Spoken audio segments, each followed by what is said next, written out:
खूप इम्पॉर्टंट गोष्ट आहे, खूप मोठा पॅरा दिसतोय तुम्हाला ब्लँक. तुम्ही स्वतःला, ऐका प्लीज, पहिला ऐकून घ्या, स्वतःला, तुमच्या टीमला, तुमच्या फॅमिलीला, तुमच्या नेटवर्कला, तुमच्या देवाला कधी शांत बसलात तर शांततेमध्ये तुमच्या डोक्यामध्ये तुमच्या बिझनेसची एक स्टोरी चालू असायला पाहिजे. काय चालू असायला पाहिजे? एक स्टोरी. माझी कशी आहे बघा. नमस्कार, I am a founder of elite Gurukul limited. Elite Gurukul limited is a company where education and employment is सर्व टुगेदर. आम्ही गरीब मुलांना किंवा मुलांना, गरीब असो किंवा श्रीमंत असो, आम्ही त्यांना फ्रीमध्ये एज्युकेशन देतो, त्यांना राहण्याची फॅसिलिटी देतो, सगळं आम्ही त्या लोकांसाठी करतो. त्या लोकांचा एफर्ट यूज करून आम्ही बिझनेसेससाठी आणि सीए लोकांसाठी सर्व्हिसेस प्रोव्हाइड करतो. आजच्या तारखेला आमच्याकडे 100 बिझनेस क्लायंट आहेत आणि 150 आमच्याकडे सीए क्लायंट आहेत. ह्या क्लायंटला आम्हाला 500 करायचं आहे. 500 आमच्याकडे बिझनेसचे क्लायंट असायला पाहिजे, 500 आम्हाला सीएचे क्लायंट असायला पाहिजेत आणि 500 आमच्याकडे एम्प्लॉई असायला पाहिजेत ह्या वर्षभरामध्ये.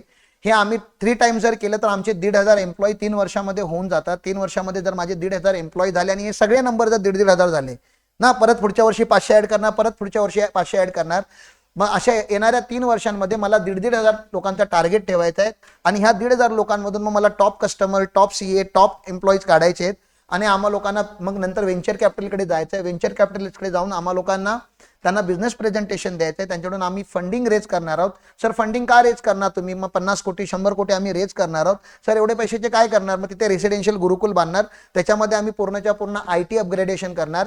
IIM आणि IITची जी मुलं असतात, जे टॉप रँक मुलं असतात, त्यांना हायर करणार आणि त्यांच्याकडून एक नवीन आमचा बिझनेस मॉडेल डिझाईन करून घेणार आणि त्याला रन करणार. IPO माझा एंड नाही आहे, IPO माझी सुरुवात आहे. अशी काहीतरी एक स्टोरी, असे काहीतरी एक 10-12 डायलॉग तुमच्या बिझनेसला घेऊन आत्ताच्या पास्ट, याच्यामध्ये मी कुठेही पास्ट बोललो का?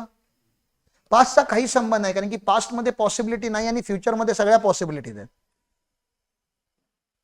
सर मी तर कॅशो मॅन्युफॅक्चरर आहे, मी काय करू? 1000 करोडचा टर्नओव्हर कसा होतोय त्याचं मला कॅल्क्युलेशन करून दाखवा. 1000चं नाही समजत, 100 करोडचं समज. मी लास्ट टाइम पण तुम्हाला लास्ट सेशनमध्ये पण सांगितलं, 100 कोटीचा टर्नओव्हर करायला 100 कोटीची मोठी फॅक्टरी लावायची गरज नाही आहे. 1-1 कोटीच्या 100 फॅक्टरींबरोबर जेवी करायचं आहे, त्यांचा माल आपल्याकडे घ्यायचा आहे, पुन्हा त्याला रिब्रँडिंग करायचं आणि विकायचं आहे. शेतकरी बनायचं असेल तर शेत जमीन असायची गरज नाहीये. ओके, त्यामुळे लिमिटेशन्स मध्ये नका फसू की माझ्याकडे तर एवढंच आहे, मी एवढंच करणार नाही. तुम्हाला काय करायचंय ते सांगा, ते शोधायला चालू करूया. हा ॲटिट्यूड ठेवा. मला हे करायचंय, मला एवढे एम्प्लॉई हवेत, माझ्याकडे किती आहेत मी बघतोय का नाही, मला एवढे हवेत, मला कुठे भेटणार? मला बिझनेसवाले कुठे भेटणार?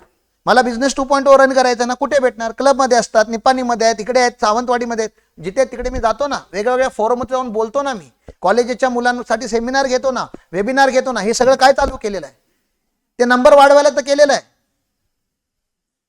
तर ही स्टोरी तुम्हाला लिहायची आहे. Please write down this story. कोणाची स्टोरी? स्वतःची, जी स्वतःला सांगणार आहात, फॅमिलीला सांगणार आहात, टीमला सांगणार आहात, जगाला सांगणार आहात, देवाला सांगणार आहात. देव तुम्हाला तथास्तु बोलो, ही तुमची स्टोरी खरी हो.